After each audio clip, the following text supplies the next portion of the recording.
burial sites, over 1,000 of white farmers, and those cars are lined up to pay love on a Sunday morning.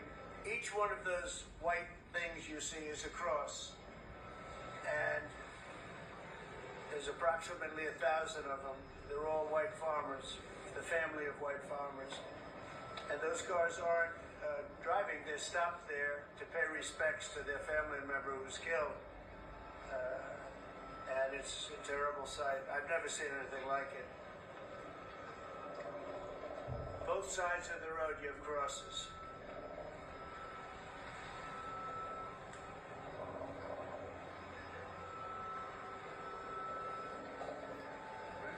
Those people were all killed.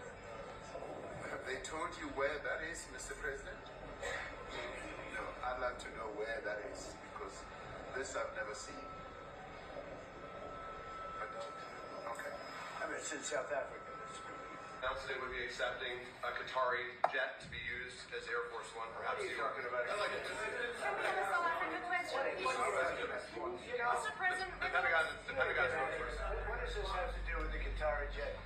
They're giving the United States Air Force a jet, okay? And it's a great thing.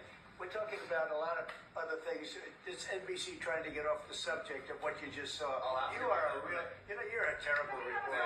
Number one, you don't have what it takes to be a reporter. You're not smart enough. But for you to go into a subject about a jet that was given to the United States Air Force, which is a very nice thing, they also gave $5.1 trillion worth of investment in addition to the jet. Go back, you ought to go back to your studio at NBC, because Brian Roberts and the people that run that place, they ought to be investigated. They are so terrible the way you run that network, and you're a disgrace. No more questions for me. Go ahead. Go ahead, talk about that. please may we have a South African His name question? is Peter Mr. something. President He's a Trump? terrible If they're reporter. committing genocide, why invite them to the White House? I'll be quiet. Quiet. Sure, that's my question now. Let's go. Thank you so much, President. President Trump, when will you go and see for yourself if it is? Well, I can do that. Look, here's burial sites all over the place.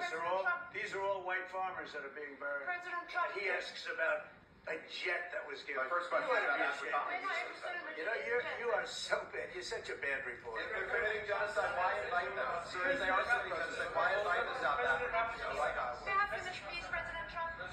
Being killed in large numbers, and you saw all those grave sites, and those are people that loved ones going, I guess on a Sunday morning, they told me, to pay respect to their loved ones that were killed. Their heads chopped off. They died violently. And, I mean, we're here to talk about it, and I didn't know we'd get involved here. But I will say this, that if the news wasn't fake, like NBC, which is fake news, totally, one of the worst, ABC, NBC, CBS, horrible. But if they weren't fake news like this jerk that we have here, if we had real reporters, they'd be covering it. But the fake news in this country doesn't talk about that. They don't want to talk about it, but now they have to talk about it. But they won't. This won't even be a subject. They'll have him talking about why did a country give a free, think of this, why did a country give an airplane to the United States Air Force? Okay? The United States, not to me, to the United States Air Force, so they could help us out, because we need an Air Force One until that's Air Force One is being built. 2 of them being built. But Boeing's a little bit late, unfortunately. So why did they give us a plane to the United States Air Force? That's what that idiot talks about after viewing a thing where thousands of people are dead. I'm sorry, I don't have